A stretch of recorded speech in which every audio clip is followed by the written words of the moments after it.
মোবাইলে কোরআন তেলাওয়াত শুনলে সওয়াব হবে কিনা খুব গুরুত্বপূর্ণ একটি বিষয়।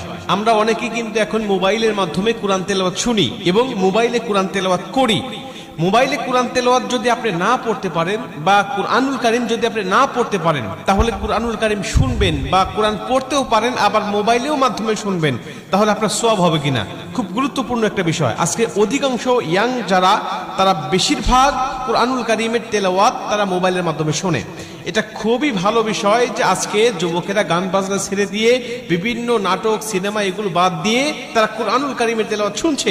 রাত্রিবেলায় কোরআন তেলাওয়াত শুনতে শুনতে অনেকে ঘুমিয়ে যাচ্ছে। আর কোরআন তেলাওয়াত শুনলে আপনার সওয়াব হবে কিনা এ ব্যাপারে আল্লাহ পাক স্বয়ং নিজে কুরআনুল কারীমের মধ্যে উত্তর দিয়েছেন। আল্লাহ বলছেন, ওয়াইদা কুরিয়াল কুরআনু ফাসতামিউ লাহু ওয়া আনসিতু লাআল্লাকুম তুরহামুন। আল্লাহ পাক বলছে, যখন কুরআনুল কারীমের তেলাওয়াত হয় তখন তোমরা চুপ থাকো, তোমরা কথা বলো না। ওয়াইদা কুরিয়াল কুরআনু ফাসতামিউ